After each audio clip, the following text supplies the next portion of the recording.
Bien. Alors bonjour à toutes et à tous. Je suis très heureuse d'animer cette table ronde sur les défis de la science politique en Afrique francophone. Les organisateurs du COSPOF ont souhaité accorder une place centrale à la science politique en Afrique francophone et je remercie très vivement les collègues ici présents d'avoir accepté notre invitation. Tout d'abord, de quelle science politique s'agit-il? Le choix même des intervenants, que je vous présenterai au fur et à mesure, trahit une conception qui laisse place à l'indiscipline, puisque parmi nos invités, certains se définissent avant tout comme sociologues ou comme anthropologues. Pour ce qui est de la délimitation géographique, nous avons souhaité aller par-delà les découpages hérités de l'époque coloniale qui cantonne l'Afrique à sa partie subsaharienne et qui associe l'Afrique du Nord au Moyen-Orient. Aussi, autour de cette table, les intervenantes et les intervenants ont une inscription institutionnelle au Sénégal, au Cameroun, mais aussi au Maroc, en Tunisie et en Égypte. Malheureusement, M. Mahaman Tijani, professeur à Niamey, n'a pas pu être parmi nous aujourd'hui. Alors, ceci dit, quand on parle d'Afrique francophone, notre objectif n'est nullement de lisser les expériences de manière factice. Pour nous, il s'agit de donner ici, de donner à voir les enjeux, les défis, dans ce qu'ils ont de commun et dans ce qu'ils ont de singulier. Donc, rappelons les héritages communs liés à la période coloniale, aux vagues de libération nationale qui ont structuré les espaces académiques africains bien au-delà de ces moments-là. Soulignons aussi l'importance de connexions d'ordre institutionnel ou individuel, des circulations de paradigmes, de problématiques légitimes à l'échelle des producteurs de savoir. N'oublions pas non plus les défis communs auxquels les milieux académiques africains sont confrontés et qui sont d'actualité, les ajustements structurels, les politiques néolibérales. Et bien sûr, les configurations nationales restent très diversifiées. Alors, du fait même du thème du congrès, discipline et indiscipline, nos invités ne sont pas nécessairement représentatifs des instances officielles de la science politique dans leurs pays respectifs. Nous sommes tous bien conscients que la construction de la science politique en tant que discipline dans les pays d'Afrique est également tributaire des apports d'universitaires africains ou non africains qui exercent leur activité ailleurs. Mais par-delà l'utopie que nous pouvons partager ici d'une science et d'une université aux horizons sans frontières, nous avons choisi de nous concentrer sur les contraintes et les conditions de production de la science politique en Afrique francophone. Alors, dans le cadre de cette table ronde, nous avons privilégié 3 axes.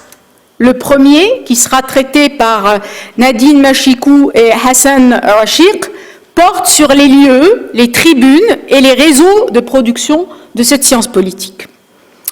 En 2009, au sujet du Maghreb, Michel Camot parlait en termes de politistes sans science politique instituée. Alors, qu'en est-il à l'échelle de l'Afrique francophone? Cette question sera débattue sous les angles suivants. Dans quel département s'enseigne la science politique? Est-ce qu'il existe en Afrique des centres de recherche francophones dévolus à l'étude des phénomènes politiques? Lorsque des revues se réclament de la science politique, participent-elles vraiment de la formation d'une identité disciplinaire? En 2011, voyait le jour une revue africaine de sciences politiques, laissant présager des échanges plus intenses au sein même de l'Afrique. Qu'advient-il de cette aventure? Sur le plan international, nous savons bien que les asymétries et les rapports de domination se perpétuent tout en se recomposant, mais est-ce que des partenariats scientifiques plus horizontaux, plus sud-sud, ne sont pas en train d'émerger l'une des sections, notamment la section 39, approfondira davantage cet aspect. Dans le deuxième axe, il sera question de la professionnalisation, de l'autonomisation de la science politique ou plus globalement des sciences sociales en Afrique francophone. Ces questions ne datent pas d'aujourd'hui. En les posant à nouveau, il ne s'agit pas de s'inscrire dans une perspective téléologique ou prescriptive. Nous aborderons ces questions à partir de deux volets, et c'est Imad Melliti et Maurice Ngwele qui les aborderont. D'une part, les relations d'inféodation, de concurrence ou de synergie de la science politique avec d'autres disciplines, le droit, la philosophie, l'histoire, l'anthropologie, etc. D'autre part, les relations entre l'étude du politique et l'art de la politique telle qu'elle s'incarne à travers des figures d'intellectuels. Outre les effets du type de régime politique sur le développement ou non d'une science politique, ce sont essentiellement les réflexions sur les frontières entre le savant et le politique qui prédominent dans la littérature. À ce sujet, Mamadou Diouf écrivait en 1993 « Constamment ballotté entre deux pôles, entre l'insurrectionnel, la subversion des techniques et des savoirs, et le révisionnisme, le technique, scientifique, point d'interrogation, et le politique, l'intellectuel africain est sommé d'être forcément militant. » La surpolitisation observée après les indépendances et au-delà serait en rapport avec les missions attribuées ou auto-attribuées aux intellectuels en Afrique. La figure du missionnaire laïque, selon les termes de Mahmoud Mamdani, la figure de l'intellectuel militant, du commis d'État ou du conseiller du prince. Et de plus en plus de travaux insistent sur le mouvement de technocratisation des politistes, donc avec pour arrière-fond les crises que connaissent les universités africaines à partir des années 1980, sous l'effet des politiques d'ajustement structurel. Donc on voit cette figure de l'expert qui se serait développée dans le sillage des politiques de promotion de la démocratie, de la bonne gouvernance, qui accompagnent les réformes néolibérales et qui sont soutenues par toutes sortes de bailleurs de fonds internationaux. Alors, bien sûr, parallèlement, il y a aussi tout ce domaine de l'expertise en lien avec les enjeux de type sécuritaire. Et lorsqu'un embryon de professionnalisation se développe, est-ce qu'il faut forcément l'interpréter en termes de reflux du rôle messianique, de repli corporatiste, selon les termes de Mamadou Diouf, ou bien faut-il y entrevoir une prise de distance avec les conceptions fondatrices d'une science politique en Afrique, fortement arrimée au projet de construction de l'État-nation. Alors, en articulation avec l'axe précédent, des questions se posent autour des enjeux de reproduction, axe qui sera traité par Dina El Khawaga. Donc là, lorsque les politistes produisent et transmettent des savoirs en Afrique francophone, à qui s'adressent-ils? Et à quelle demande cherchent-ils à répondre? À leurs pairs, en Afrique ou ailleurs, à leur société, au pouvoir en place, ou à des bailleurs de fonds internationaux qu'ils accompagnent dans la production de nouvelles problématiques légitimes. Aujourd'hui, lorsqu'on forme des politistes, en vue de quelle carrière les prépare-t-on? Est-ce pour répondre à une demande étatique? Est-ce que c'est pour satisfaire des demandes au niveau du marché de l'emploi? Est-ce que c'est pour développer des filières de recherche? Dans ce dernier cas, existe-t-il des formations doctorales francophones en sciences politiques? Et qu'en est-il des sources de financement disponibles? Alors bien sûr, les frontières sont loin d'être étanches. Notre vice-recteur le rappelait encore. Les producteurs de savoir sont pluriactifs. Les savoirs sont susceptibles de conversion, et nous allons le voir, et certaines prises de rôle tendent à s'enchevêtrer. J'aimerais conclure, avant de passer la parole à mes collègues, sur un clin d'œil à tout l'abord. Donc, au début des années 90, dans un texte intitulé « Le Masquerant », commis tout d'abord, a invité déjà à produire une socio-histoire de l'intellectuel africain qui soit débarrassée de toute considération normative préalable. Une socio-histoire de la science politique en Afrique francophone reste développée, mais c'est une autre aventure qui va au-delà des ambitions de cette table ronde. Alors Hassan Rachik, voilà, c'est aussi un de nos indisciplinés. Lui, il se définit comme sociologue et anthropologue. Il enseigne dans le département de droit public et de sciences politiques, droit public et sciences politiques, de la faculté des sciences juridiques, économiques et sociales de l'université de Hassan II à Casablanca. Il était professeur visiteur dans plusieurs universités américaines, françaises, arabes. Et bon, la sociologie des connaissances est l'un des chantiers auxquels il s'est attelé ces dernières années. Donc, je lui laisse la parole pour une dizaine de minutes. C'est bon ? Ah, d'accord. Merci. Merci Mounia, merci Olivier, merci à tous les organisateurs et organisatrices. Voilà, je vais me livrer à un exercice très rapide de sociologie de la connaissance, mais en disant quelques mots, en soulignant quelques éléments assez généraux pour un peu permettre la comparaison avec d'autres expériences.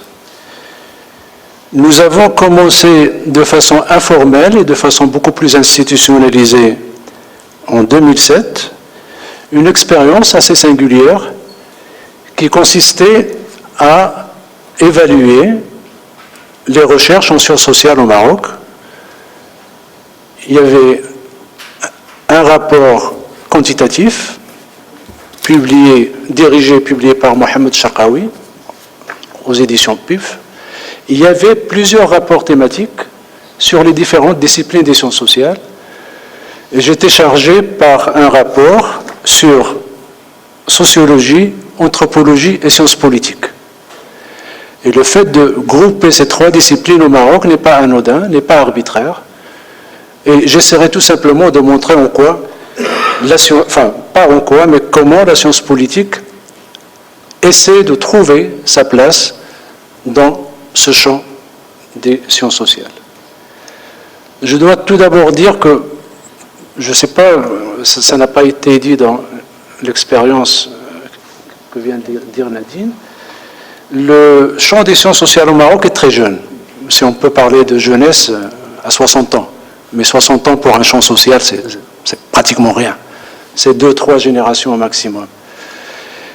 Et il est jeune, mais inégal également, parce que les deux grandes corporations, c'est l'histoire et la géographie, les plus anciennes et les plus grandes en termes de nombre.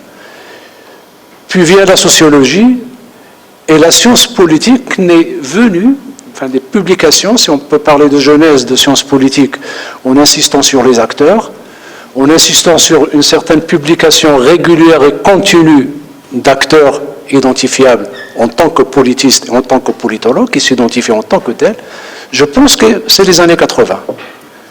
Et donc, champ des sciences sociales jeunes, et pour la science politique, c'est encore plus jeune.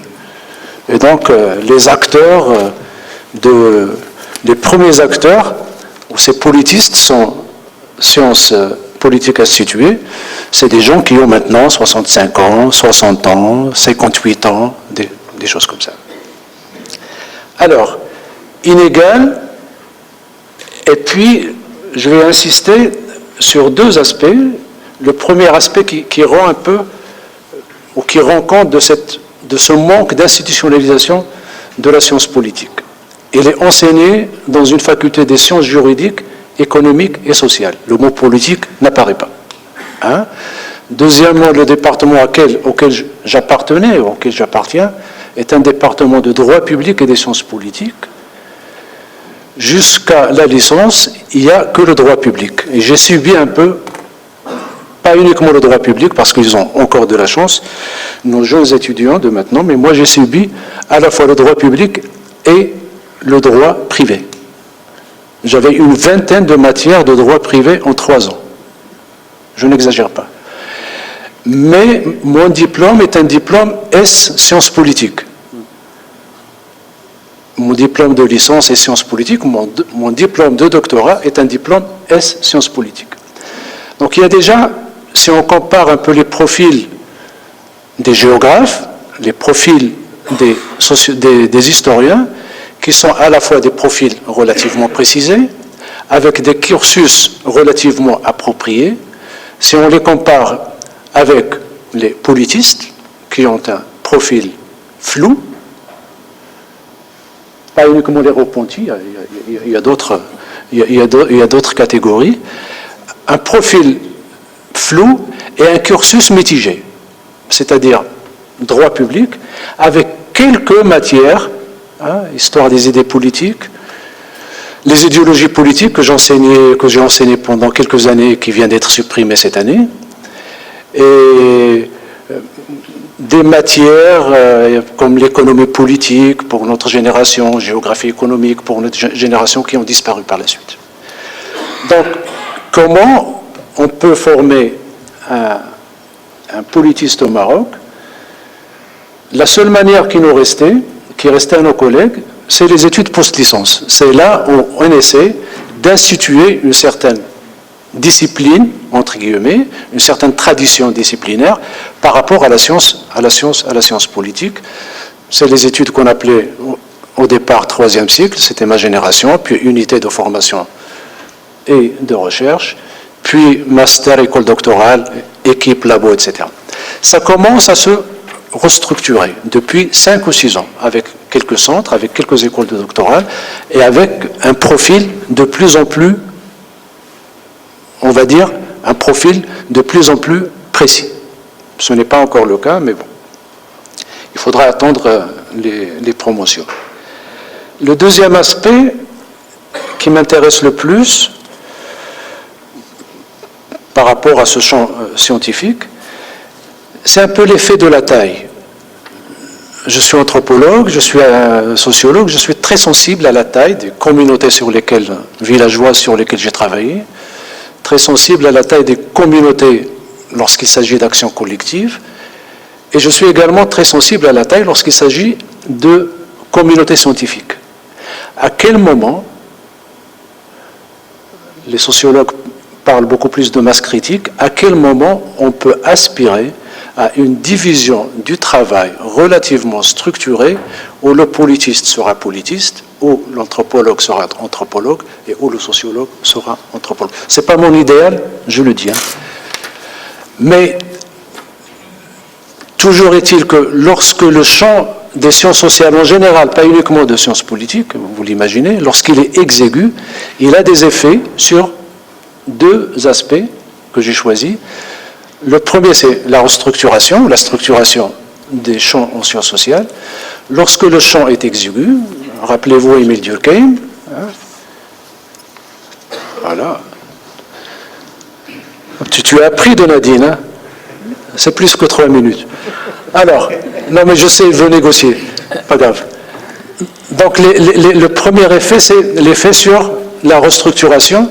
Il y a ce que j'appelle une mobilité interdisciplinaire qui est un peu l'effet de cette exiguïté. Le fait que le politologue, l'anthropologue, le sociologue sont appelés à jouer plusieurs rôles et d'autres rôles que les rôles pour lesquels ils étaient formés. Cette mobilité interdisciplinaire fait que le politologue peut se faire anthropologue, l'anthropologue peut se faire politologue et ainsi de suite. C'est un effet du système. C'est un effet qui pousse les sociologues, les anthropologues, en tout cas au Maroc, et les politologues à mélanger les genres. J'ai un papier qui n'est pas encore publié sur comment les sociologues, les historiens, les anthropologues mélangent un peu les genres, comment quelqu'un comme Paul Pascon, qui est sociologue, va devenir historien, et d'autres historiens vont devenir anthropologues, etc. C'est un effet du système. Mais bien sûr, tous ceux qui parlent de la pluridisciplinarité, on parle comme étant un choix théorique, un choix délibéré. Moi, j'opte pour les deux. J'essaierai, et on essaie avec nos collègues, qu'il y ait à la fois une structuration de ces 3 champs disciplinaires, sciences politiques, anthropologie, et sociologie, mais je continuerai à défendre le freelance, le chercheur isolé, et je continuerai à défendre également les groupements ad hoc, c'est-à-dire les groupements qui sont formés pour la réalisation d'un objet déterminé. Mais jusqu'à présent, l'effet de l'exiguïté du champ des sciences sociales fait qu'il y a une alternance entre le fait du chercheur isolé, les groupements ad hoc et très peu de structuration. L'idéal serait d'avoir un certain équilibre entre une structuration de ces champs à travers des revues, à travers des centres de recherche, à travers des associations. Il y a une association, mais qui ne mobilise pas tous les politistes et tous les politologues, etc. Donc cet effet-là, il a des conséquences salutaires, et je pense qu'avec mes collègues, nous avons touché à des questions auxquelles nous n'aurions pas touché si chacun de nous est resté dans sa discipline. Si j'étais uniquement anthropologue, j'ai travaillé longtemps sur le sacrifice, sur le rituel, mais en travaillant sur le sacrifice et sur le rituel, j'ai essayé de voir, avec d'autres collègues, comment un anthropologue peut s'intéresser aux faits politiques, à des processus politiques, mais à partir de sa tradition anthropologique. Très peu de politologues ont travaillé sur la fête politique. Très peu d'anthropologues ont travaillé à Paris-Schmeil sur les cultures politiques. Très peu d'anthropologues, de politologues ont travaillé sur l'usage symbolique ou l'usage des symboles politiques, etc. Donc il y a quelques champs communs que nous avons investis, chacun à partir de sa base, de son tremplin, mais qui auraient été impossibles si les frontières étaient rigides, si les sentinelles qui crient toujours, il y a toujours les gardiens du temple, les gardiens des frontières qui crient « toi tu n'es pas anthropologue » ou « toi tu n'es pas politologue » ou « toi tu es politologue, qu'est-ce que tu fais à l'anthropologie » inversement, etc. Je me suis défini au début, parce qu'il y avait cette pression-là, comme étant juriste de formation, anthropologue de conversion, je ne le dis plus, je suis ce que je fais, et je travaille également sur les identités collectives. Je sais que les identités sont contextuelles. Il y a des contextes où je suis anthropologue, il y a des contextes où je suis politologue, il y a des contextes où je suis sociologue. Et puis, voilà. J'ai une minute. Donc, mon exemple, c'est mon grand-père, mon arrière-grand-père, qui était également plusieurs choses, pas à la fois, mais selon les contextes.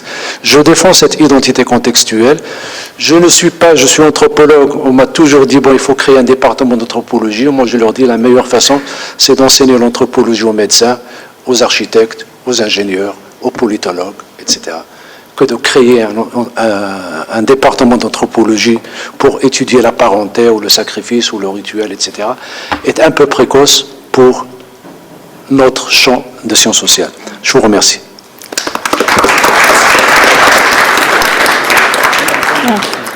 Alors, sinon je vais perdre ma marocanité. Alors, moi j'ai deux ou trois choses qui m'ont interpellé. Il y en a beaucoup, mais j'aimerais réagir à deux ou trois choses. La première, c'est les objectifs et les buts. Je suis d'accord, oui. Maintenant, il y a deux manières de définir ces buts. Il y a une manière qui est délibérée, c'est-à-dire vous êtes anthropologue, vous êtes politologue, dites-nous quels sont les buts, à la fois pédagogiques, à la fois fonctionnalistes, à la fois académiques, à la fois cognitifs, etc. Et donc c'est à nous, en tant que communauté, en tant qu'un segment de la communauté, de définir. Et puis il y a des objectifs qui sont prescrits par les gouvernements locaux, ou par le FIDA, ou par l'USAID, ou par la Banque mondiale, etc. Et donc là, avec les acteurs qui ne sont pas des académiciens, qui ne sont pas des chercheurs, il y a des négociations qui des fois se font, et il y a des négociations qui des fois ne se font pas. Je ne vais pas être de mauvaise langue, il y a Il y a des experts qui jouent le jeu, il y a des experts. Moi, une fois, on m'a invité et on m'a dit carrément, on veut un packing. Comment on dit en français? Quoi? Un emballage scientifique. Carrément. J'ai dit, est-ce que vous vous êtes un peu renseigné sur ma petite personne? Il m'a dit, oui, un peu, oui. Renseignez-vous encore davantage, et puis téléphonez-moi dans une semaine. Il n'a pas téléphoné. Enfin, les deux n'ont pas téléphoné. Donc, c'est à nous, en tant que communauté scientifique, on parle de déontologie, on parle de beaucoup de choses, c'est à nous de définir les buts pédagogiques, le savoir d'abord, philosophie, etc. Et puis, si nous pouvons être utiles, oui. Nous l'étions, moi j'ai beaucoup travaillé chez les nomades, en milieu rural, etc. Ça me tient à cœur.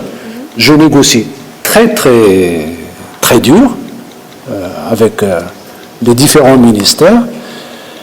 Et heureusement, il y a d'autres collègues avec qui je travaille qui négocient très, très dur. Très dur, ça veut dire on suit le rapport jusqu'à la fin. Parce que des fois, on connaît les experts qui donnent 10%, 5% de leurs indemnités aux intermédiaires. Alors, mon idéal, je l'ai défendu, je l'ai réussi 2 fois, c'est que eux produisent un rapport fonctionnel à partir de nos rapports. Ça n'a jamais été fait, ça a été fait 2 fois. Moi, je suis sociologue, je travaille sur les nomades. Vous êtes, je sais pas, vous êtes botaniste, vous êtes pastoraliste, c'est à vous de... Et puis, moi, je suis prêt à discuter avec vous sur la base de vos rapports, brainstorming, etc., de voir comment. Ce partage-là, s'il ne se fait pas. Donc, ce n'est pas à moi de devenir le fonctionnaire ou le technocrate ou le technologue ce n'est pas moi. Moi, je suis là pour accompagner, on leur dit, on vous accompagne, mais c'est à vous de saisir la balle, ce n'est pas moi. Ce n'est pas moi, je vous le dis. Donc, sur cette question de l'utilité, c'est quelque chose de délibéré, c'est quelque chose d'interactif, de relationnel, beaucoup plus que quelque chose comme moi, en tant que sociologue, je vais dire, voilà à quoi ça sert la sociologie. Là également, je suis d'accord, je ne suis ni pour le compartimentage théorique, ni pour le compartimentage thématique, c'est-à-dire si vous avez travaillé sur les... Je ne sais pas si vous avez travaillé sur les nomades, vous ne pouvez jamais faire de sociologie urbaine. Je ne peux pas vous recruter. Vous ne pouvez pas enseigner sociologie urbaine, parce que vous avez travaillé sur les nomades. Écoute, il est sociologue d'abord. Ce n'est pas le thème qui le définit. C'est les outils, c'est sa boîte à outils qui le définit. Et je le mets à l'œuvre, il peut échouer comme il peut réussir. Donc la question également de cette rigidification des frontières en termes thématiques, nous, on a essayé avec d'autres collègues de la briser. On se bat encore, on n'a pas réussi pour que la philosophie du droit soit enseignée au niveau de la licence, que la sociologie du droit et l'anthropologie du droit soient enseignées au niveau de la licence pour les juristes. Nous avons obtenu, je l'enseigne en première année, j'ai toujours dit, bon, les jeunes, on sait les premières années quand on est en fin de carrière, donc on choisit un peu les masters. J'ai choisi les premières années, juristes, parce que j'ai subi ça, et on leur enseigne l'introduction aux sciences sociales. Ça les rend fous, ces jeunes. Ils ont 17, 18 ans, 19 ans. Et ils ont un appétit, pas uniquement pour le droit, je suis d'accord avec Jean, mais pour les sciences sociales en général, parce qu'on leur dit, est-ce qu'il y a un juriste qui peut décrire une séance dans une cour de justice? Est-ce qu'on peut former un juriste qui peut décrire ce qui se passe? Rien, zéro. On a souvent essayé de recruter des jeunes pour décrire l'aspect institutionnel d'une politique locale. On ne trouve pas. On essaie de les former. Voilà, donc très désordonné, il était très gentil, donc je ne vais pas abuser.